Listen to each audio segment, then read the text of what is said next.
Que el Señor les bendiga a todos. Bienvenidos nuevamente a la casa del Señor, ya después de unos días, ¿verdad? Gracias a Dios que nos ha dado el privilegio nuevamente de estar en su casa para aprender de su palabra. Y yo sé que ya pasaron varios días, pero quiero hacer lo mismo de siempre, recordar un poco acerca de lo que estamos viendo. ¿Se acuerdan de lo que estamos hablando? ¿Sí?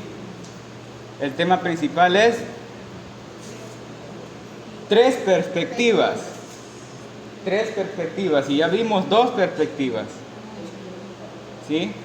Decíamos que dentro de las tres perspectivas que estábamos estudiando está la perspectiva divina, la perspectiva de nuestros líderes y nuestra perspectiva. Y todo esto viene a ser central en lo que pensamos que somos y cómo nos vemos delante de Dios. Amén. Y decía que la perspectiva divina es lo que Dios opina, es lo que Dios dice en su palabra, lo que Dios establece. Amén. Y la perspectiva de los líderes es un panorama amplio en donde ellos pueden ver a los que están bajo su liderazgo, cómo estas personas están bien delante de Dios o están mal delante de Dios. Y decíamos que la perspectiva de un líder depende totalmente de lo que Dios ha dicho, de lo que Dios ha establecido. Amén. Decía que en lo que Dios había dicho encontrábamos los mandamientos y hablábamos de que desde el Antiguo Testamento, desde la primer mención en el que Dios habla, Él está diciendo lo que está bien y lo que está mal delante de sus ojos. Esto harás, esto no harás. Amén. Y luego pasamos después de un tiempo y aparece Dios estableciendo su ley. Amén. Y se la da a Moisés para que la dé a su pueblo. Y esa misma ley se viene repitiendo en los profetas, ¿verdad? Y viene esa misma ley incluso cuando Jesús ya está aquí. Y Él comienza a citar la ley de Dios y no ha cambiado.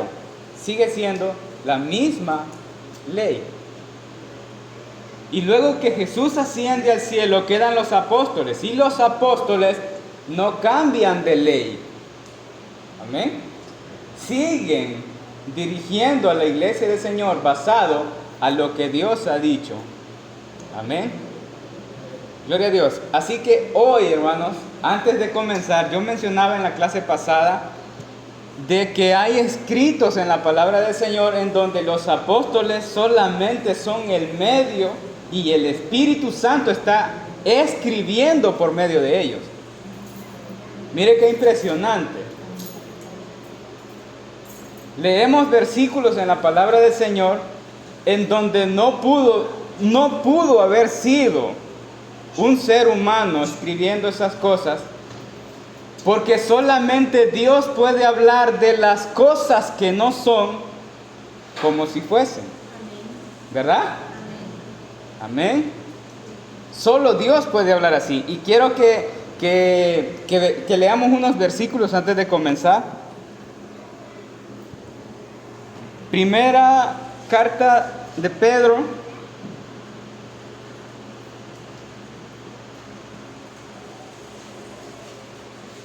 Los apóstoles escribiendo perspectiva divina. Cómo Dios nos ve de las cosas que no son como si fuesen. Primera carta del apóstol Pedro, capítulo 2, versículo 9.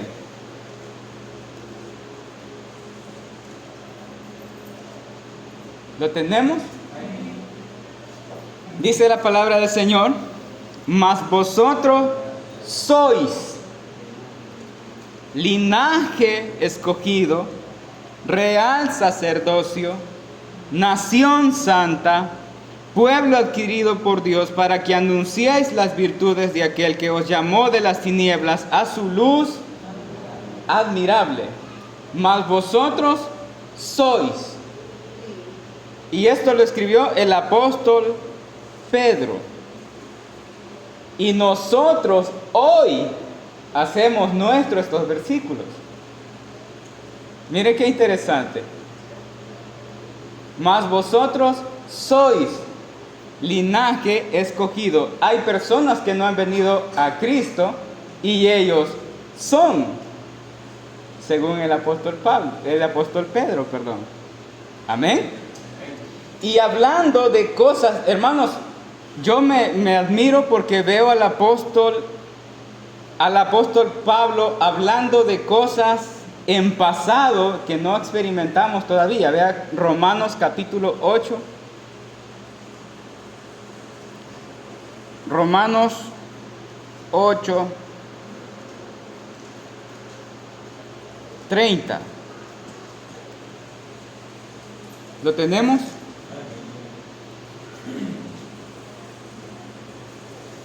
Romanos 8, 30.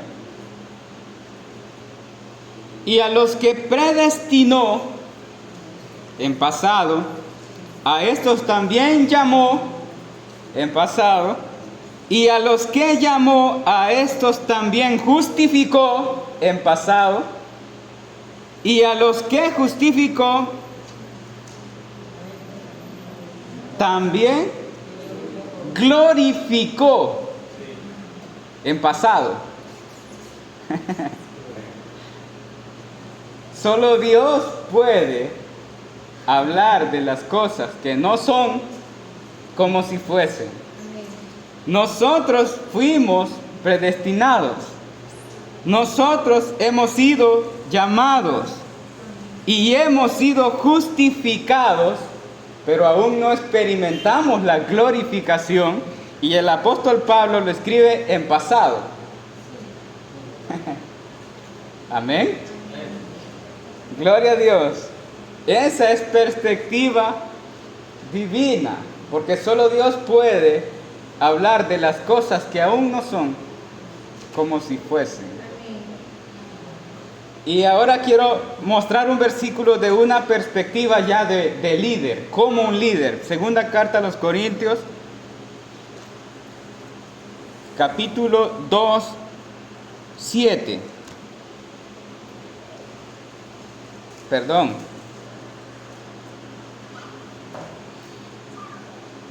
Creo que me equivoqué de cita, hermanos. Ya le digo. Es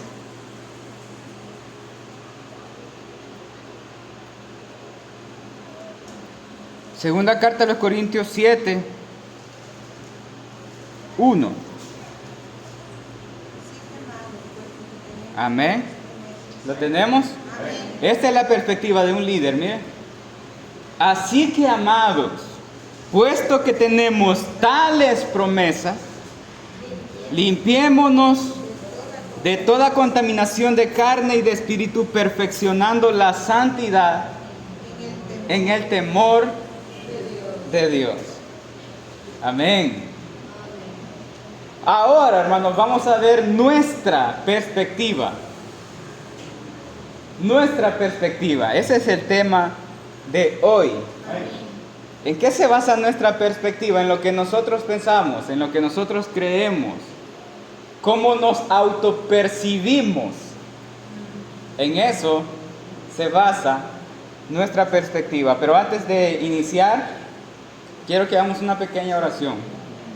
Oramos al Señor. Padre Santo, estamos delante de tu presencia. Señor amado, abre nuestra mente, abre nuestro corazón para que podamos entender tu palabra. Es un privilegio, Señor, estudiar tu palabra. No somos dignos. Transforma nuestras vidas. Solo tú puedes hacerlo, Señor. En el nombre de Jesús de Nazaret te lo pedimos, Padre Santo. Amén y amén. Vamos a hablar de nuestra perspectiva. Hermanos, nuestra perspectiva puede ser muy variante, porque esta depende de lo que pensamos que somos.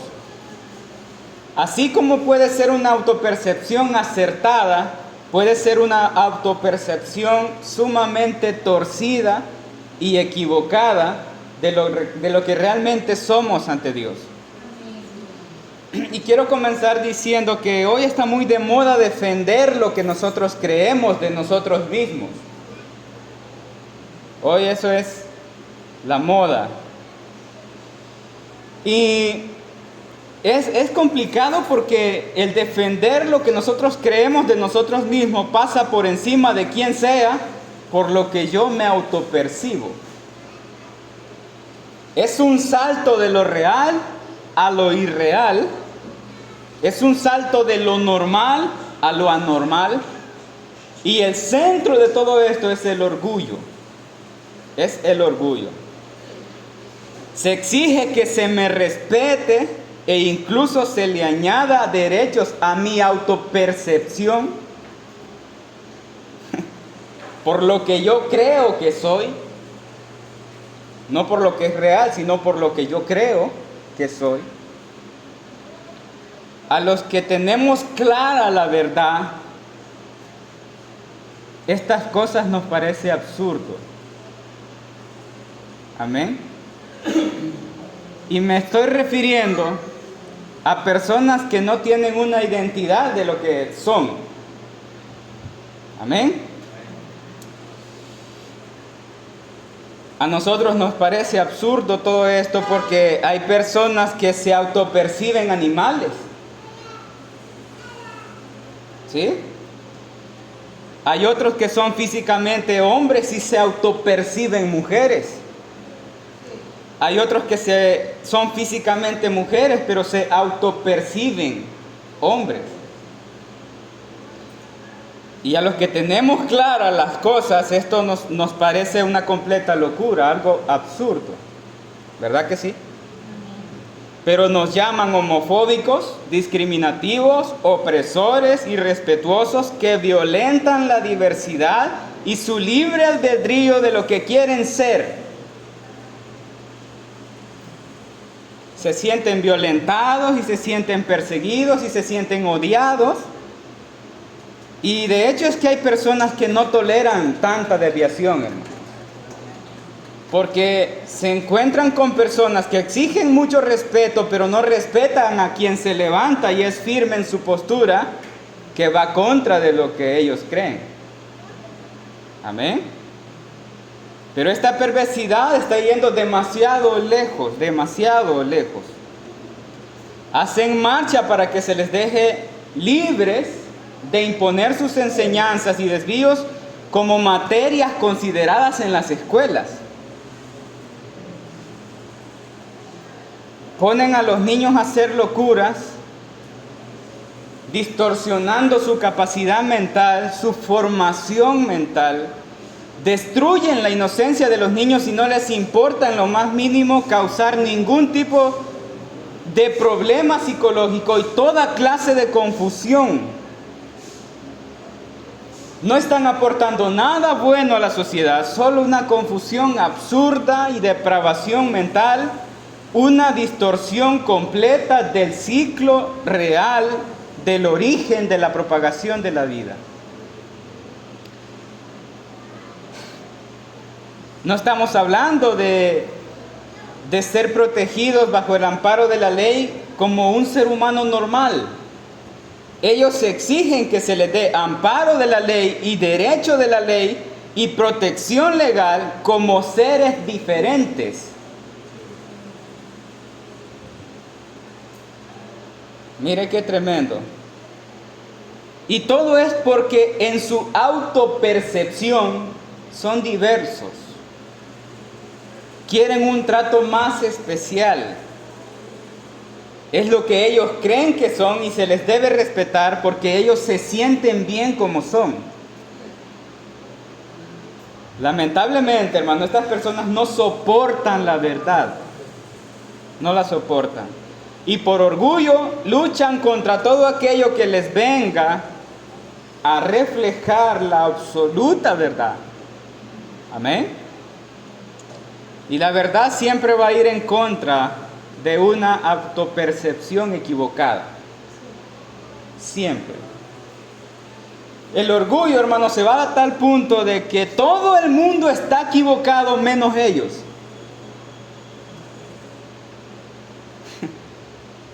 Ellos se sienten bien, ellos están bien, aunque todo el mundo sepa que eso es verdad, que ellos están en un desvío completo, que están en contra incluso de su naturaleza.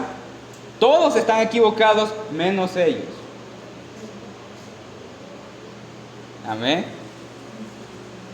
Se sienten bien. Y cuando se encuentran con la verdad, se sienten atacados, despreciados y se defienden de todos los puntos de vista a como dé lugar, a pesar de que están equivocados. Pero ellos saben que están equivocados. Amén.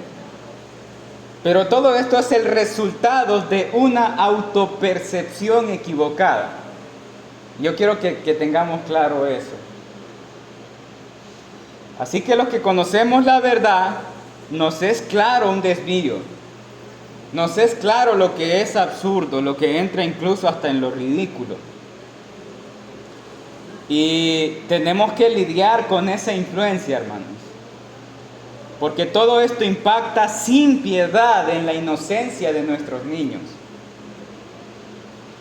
Y es molesto ver personas tan decididas a defender su error hasta donde tengan que llegar.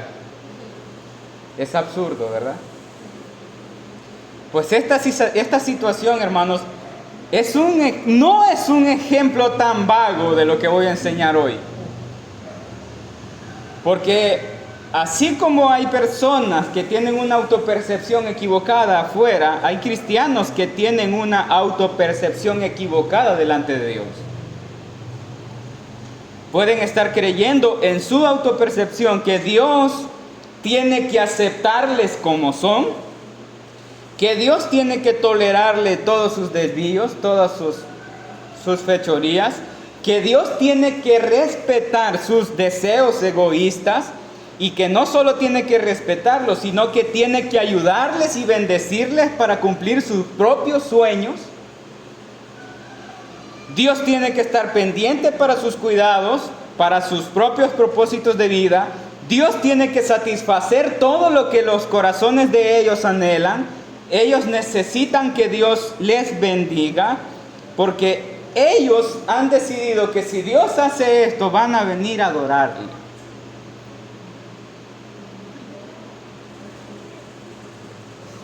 Complicado, ¿verdad? Amén. Si Dios es bueno, si Dios me bendice, entonces yo vendré y voy a adorarle, voy a darle gracias, porque Él me ha respondido todas mis peticiones y me ha bendecido como yo se lo he pedido.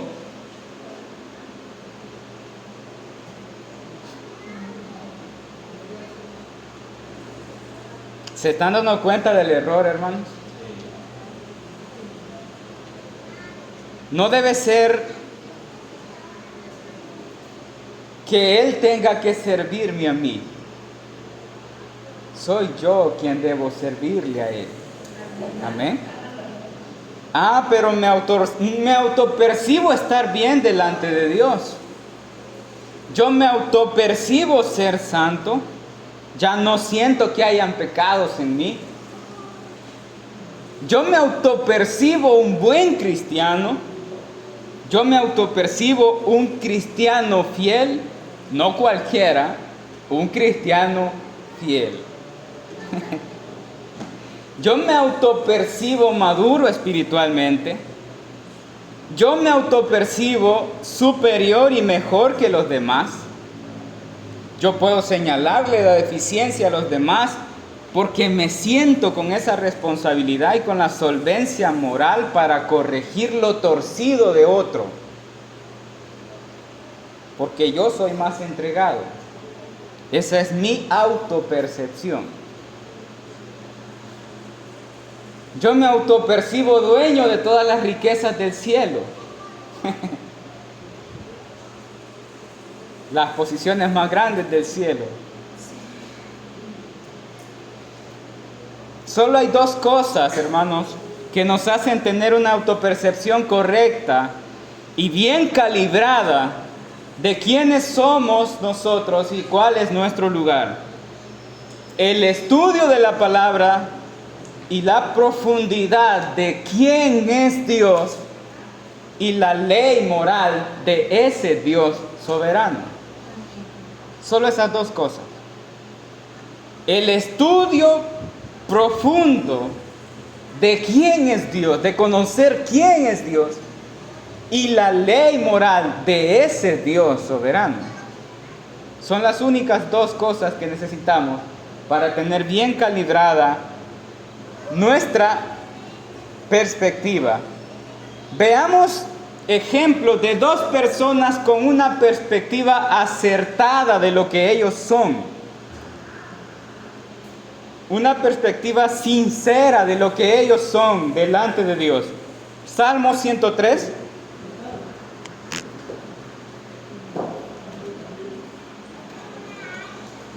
Salmos 103. Versículo 14 al 16.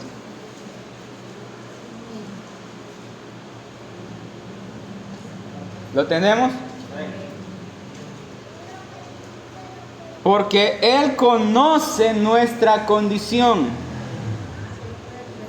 y se acuerda de que somos polvo.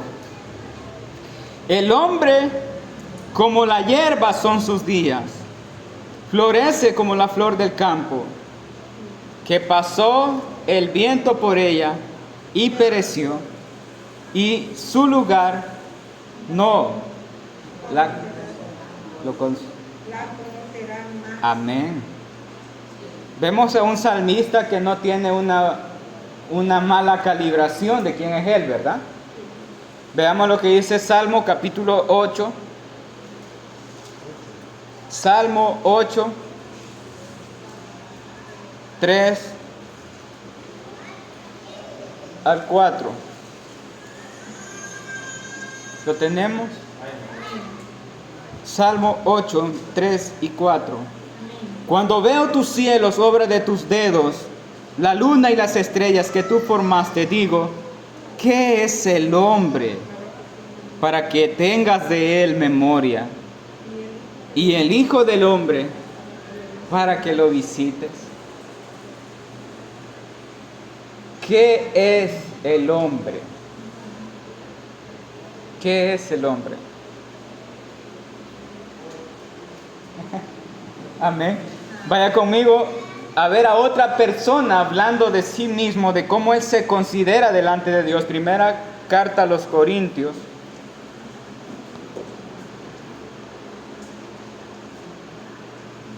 Primera carta a los Corintios 1:26.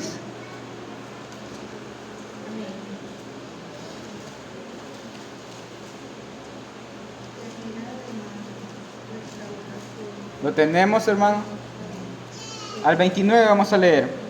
Pues mirad, hermanos, vuestra vocación, que no sois sabios según la carne, ni muchos poderosos, ni muchos nobles. Mire cómo se presenta. Sino que lo necio del mundo escogió Dios para avergonzar a los sabios. Lo débil del mundo escogió Dios para avergonzar a lo fuerte. Y lo vil del mundo y lo menospreciado escogió Dios. Y lo que no es, para deshacer lo que es, a fin de que nadie se jacte. ¿Ve la percepción que tiene este personaje aquí? Ahora veamos otro versículo. Primera carta a Timoteo, capítulo 1.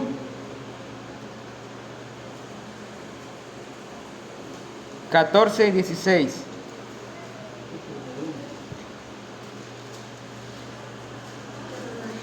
Al 16. Pero la gracia de nuestro Señor fue más abundante con la fe y el amor que es en Cristo Jesús.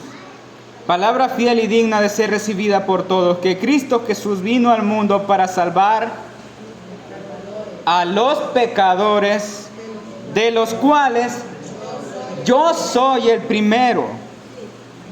Pero por esto fui recibido a misericordia, para que Jesucristo mostrase en mí el primero de toda su clemencia, para ejemplo de los que habrían de creer en Él para vida eterna. Note que el apóstol dice, de los cuales yo soy. No dice yo fui. Mire qué importante eso. Dice yo soy. El apóstol Pablo en ningún momento da a entender que él es una persona sin pecado. Amén. Dice yo soy un pecador. Tremendo, ¿verdad? Romanos capítulo 7.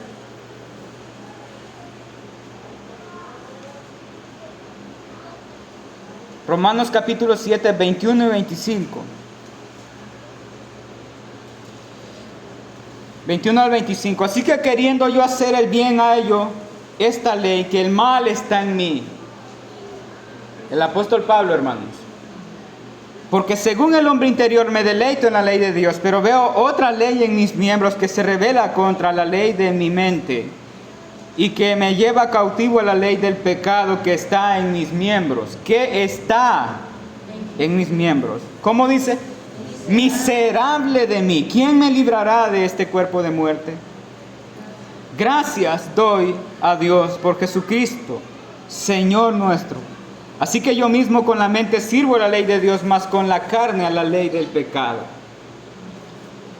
Hermanos, quiero resaltar que estas frases que hemos leído no son personas que ignoran quién es Dios. Y no ignoran cuáles son las leyes de Dios. Pablo, en cuanto a la ley, era irreprensible. Amén. David escribió, cuánto amo yo tu ley. Todo el día es ella mi meditación. ¿La había estudiado? Amén. Son hombres que tuvieron una revelación de Dios en una forma trascendente. Y ante tanta grandeza de Dios, ellos son polvo. Y son una persona miserable ante la santidad y la grandeza de Dios. Eso, mis amados hermanos, es saber cuál es nuestro lugar y tener una perspectiva correcta. Amén. No estamos hablando de dos personas recién convertidas. No estamos hablando de dos graduados de la universidad teológica más prestigiosa que se sienta en la Divina Garza. No, estamos hablando de dos personas que conocen a Dios, que conocen su grandeza y que se han medido en los mandamientos de ese Dios grande. Amén.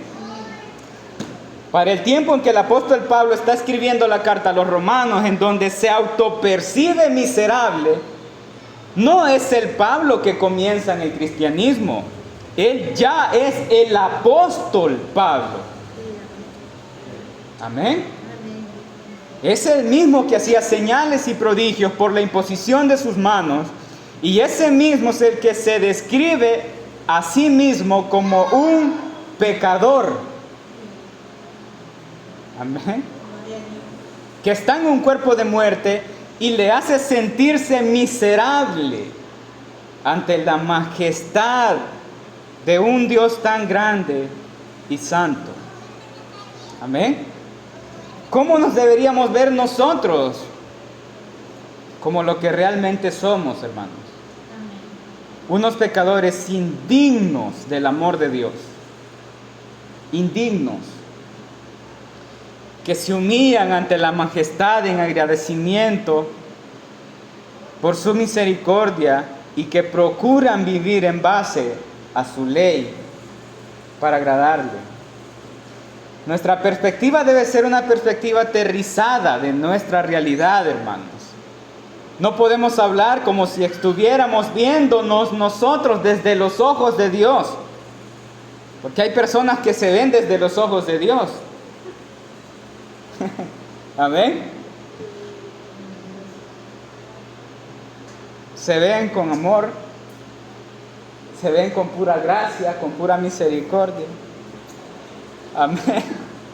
No puedes hablar como si estuvieras viéndote desde los ojos de Dios, porque tú no eres Dios. Él no es como tú, ni piensa como tú, ni ve las cosas como tú, ni obra como tú. Él es misericordioso. Él es clemente, hermanos, pero es 3 veces santo. Es justo. Y la Biblia dice que no tendrá por inocente al culpable. Amén. Dios tiene su propia perspectiva de lo que tú eres y de lo que yo soy, y esa es cierta. Amén. Esa es incuestionable. No es lo que tú te imaginas, no es lo que yo pienso, no es lo que tú crees o lo que tú desees a tu conveniencia. Dios ha puesto sus leyes y sus mandamientos. Hermano, esa es su ley. Y nosotros seremos juzgados en base a su ley, no en base a esta que tenemos aquí, en base a su ley, la palabra de Dios. Debemos entender que Dios no sacrifica ninguno de sus atributos para relucir otro. ¿Cómo así? Dios no va a sacrificar su atributo de ser justo para que lo veamos como un Dios misericordioso. Dios no va a sacrificar su justicia y su verdad para que veamos amor. No es así. Dios ve las cosas tal cual son. Amén. Él es amor, Él es misericordia, pero también Él es justo. Y Él es santo. Amén. Primer libro de Samuel, capítulo 11, 27.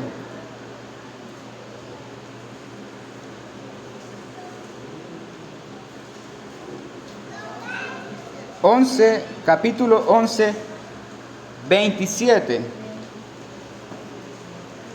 17 sería.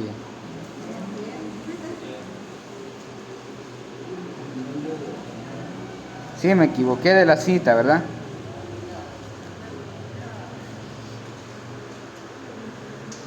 Es segundo libro, hermanos. Segundo libro de Samuel 11, 27.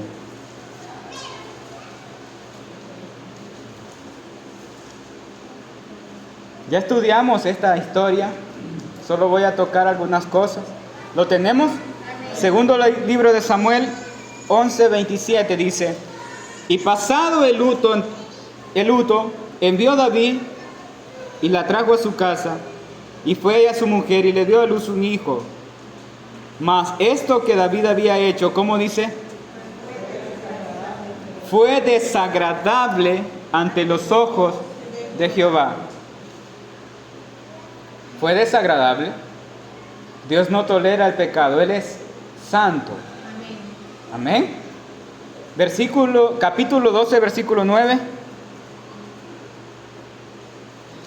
¿Por qué pues tuviste en poco la palabra de Jehová, haciendo lo malo delante de sus ojos? ¿Verdad que Dios ve delante de sus ojos lo malo? Amén. A Urías Eteo heriste a espada y tomaste por mujer a su mujer, y a él le mataste con la espada de los hijos de Amón. Dios ve las cosas tal cual son, hermanos. Amén. Vea versículo 13.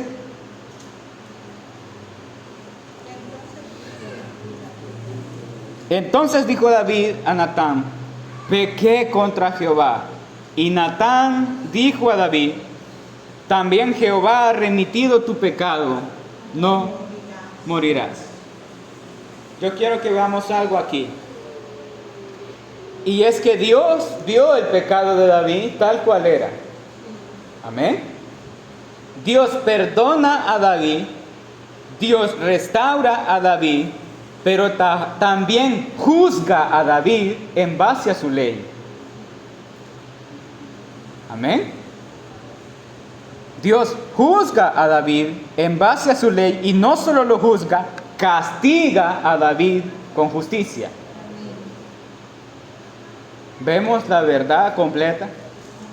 Él es amor, tuvo misericordia del pecado de David, vio el pecado de David como pecado y lo juzga como pecado en base a su ley, pero lo perdona, lo restaura, lo juzga y lo castiga.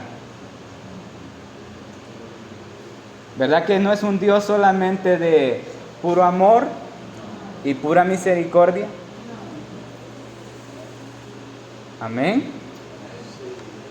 Dios perdona nuestros pecados, Él es un Dios misericordioso, pero ese atributo de que Él sea misericordia es Él, hermanos, la esencia de Dios, pero no es algo que nos deba,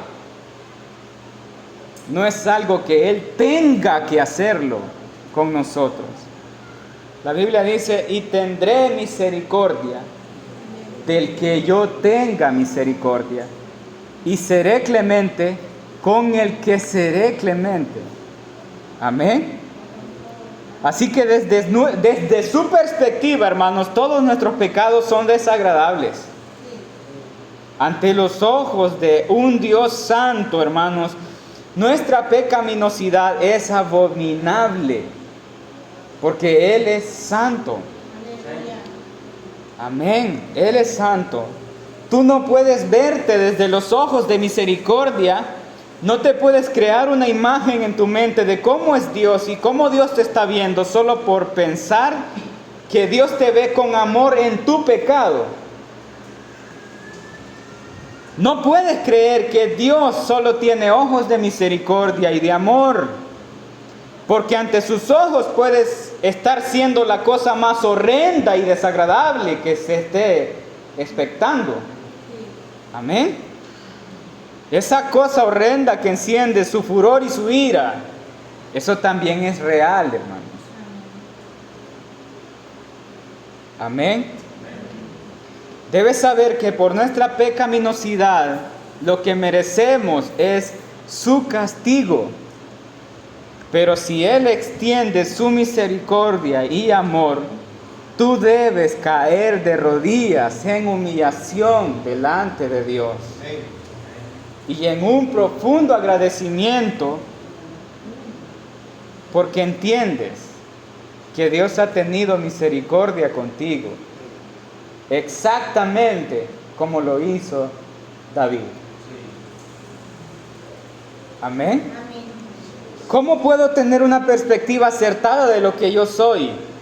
¿Cómo puedo tener o qué necesito yo para tener una perspectiva calibrada y real de lo que yo soy? Primero, hermano, no nos engañemos a nosotros mismos. Simple. Amén. Midámonos en el espejo de los mandamientos de Dios. Examínate bajo las leyes morales de Dios. Escudriña la palabra de Dios y sus mandamientos y sus leyes. Hermanos, así como exprimimos nuestra inteligencia para justificar nuestros errores, ¿va? Así como derrochamos nuestra inteligencia para justificar nuestros errores, así deberíamos derrochar la inteligencia para estudiar la ley moral de Dios. Amén. Si hacemos eso, tendremos una perspectiva correcta de lo que somos. Somos buenos y muy inteligentes justificándonos, ¿verdad? Si usted quiere medirle la inteligencia a alguien, en un error, vea cuántas excusas le va a poner así. Así. Amén. Amén. Exprimimos toda nuestra genialidad, nuestra inteligencia, para buscar una razón para nuestros pecados. No, hermanos, es que somos humanos. No, es que todos cometemos errores. Todos, hermanos. No solo yo. Todos cometemos errores. La debilidad, hermanos. Las necesidades. Pues sí, es que yo trato, ¿verdad? Yo intento, pero no me aguanto y me deslizo. Algo que debemos tener presente es que Dios le puso las leyes al hombre, hermanos, teniendo presente de que Él es un hombre y es un ser humano. Amén. Gloria a Dios. Si en realidad nos propusiéramos a desbordar toda esa inteligencia para escudriñar la palabra de Dios y sus leyes y sus mandamientos, créame que al menos tendríamos cristianos sin orgullo y sin arrogancia en las iglesias. ¿Por qué? Porque se dieran cuenta cómo se ven desde la perspectiva divina. Se midieran en la palabra del Señor y no hubiera chance para tener orgullo ni arrogancia. Amén. Gloria a Dios.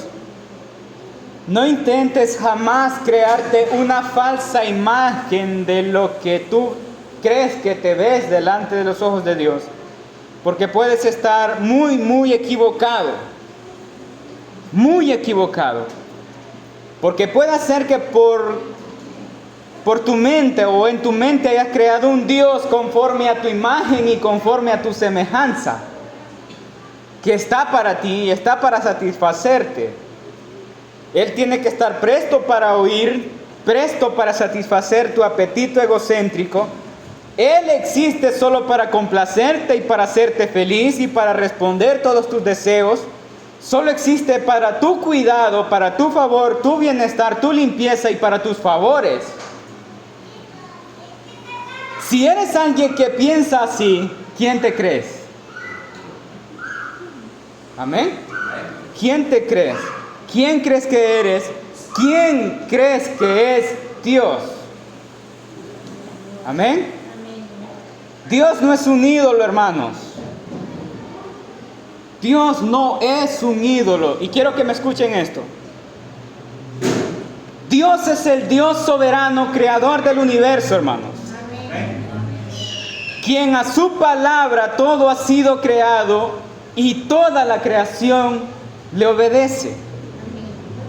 A mí me eriza la piel leer en la palabra de Dios que Él ordenó que fuese la luz y la luz fue.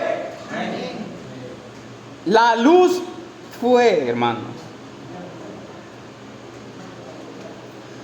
Hizo que se separara la luz de las tinieblas, sostiene la Vía Láctea en todo el universo, creó el sol, creó la luna, hizo las estrellas y le puso nombre a cada una de ellas. Hizo un sistema planetario y cada uno tiene su propio eje y dirección.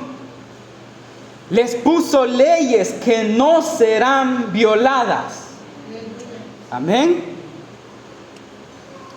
Gloria a Dios. Todo el universo está en orden. No es algo que está en caos. Está en orden, obedeciendo la palabra de Dios. Gloria a Dios. Todo el universo obedece sus palabras. No hay caos en él. Él creó la tierra, juntó con 3 dedos el polvo de la tierra, creó la expansión y le llamó cielo. Él dijo, descúbrase lo seco, y la tierra obedeció. Hizo separación de las aguas, brotaron los montes, surgieron los valles, le puso límites al mar y le dijo, hasta aquí llegará el orgullo de tus olas. Amén. Así lo dice Salmo. Y Job. Gloria a Dios. Cuando Él está haciendo las leyes, hermanos, le dice a los montes, produce hierba que dé semilla conforme su naturaleza, y de todo tipo de árbol según su género, y la tierra le obedece.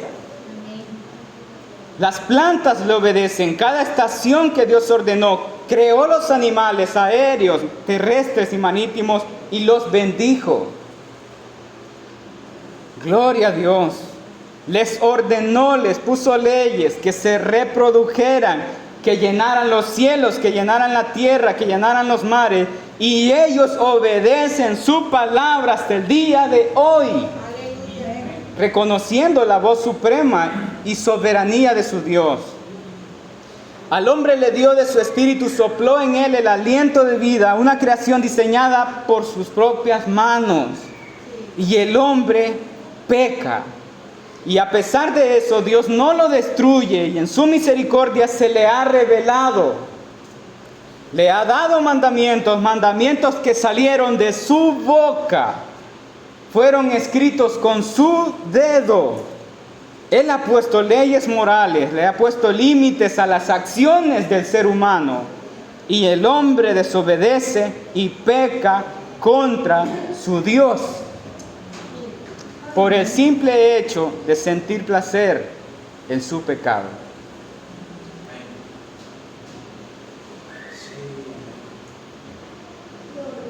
Placer satisfactorio originado desde la esencia de la naturaleza caída, pasando por encima de las leyes de Dios. Cada vez que el hombre peca, afirma ser más soberano que el Dios que ha puesto las leyes. Así que, aún con todo eso, hermanos, a veces vamos con orgullo tratando de defender nuestra vileza, culpando a otros por sus diferentes pecados y haciéndonos las víctimas cuando hemos pecado por nuestra propia decisión. Nosotros no pecamos contra ninguna criatura, hermanos. Nosotros pecamos en contra del único Dios santo y soberano, el mismo que toda la creación le teme y tiembla, el mismo que la Biblia presenta que ante su presencia los montes tiemblan, el mar huye, los cielos se derriten y los elementos ardiendo se funden y se consumen ante la ira de la furia de su justicia. Y todavía hay personas que creen que ser juzgados por Dios en aquel día será algo favorable.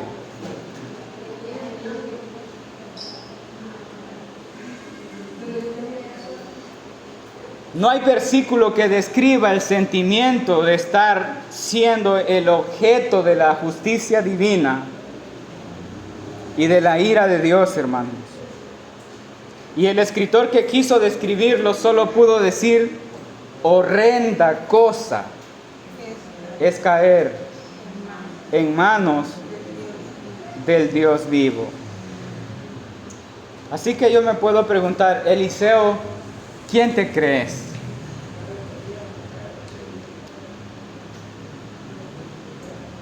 ¿Quién te crees? Amén.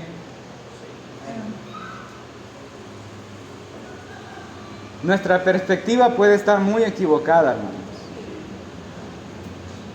de quién es Dios y quién soy yo. Pero algo que sí sé, hermanos, es que todo cristiano, cuando se acerca a la presencia de Dios, debe saber que no es un Dios chiquito, es un Dios muy grande. Muy grande. Que el apóstol Pablo, siendo el apóstol Pablo, se siente miserable ante la santidad y la grandeza de ese Dios. La próxima clase vamos a terminar este punto porque todavía no lo terminamos. Pero este es el final de la clase de hoy, hermanos. Que el Señor les bendiga.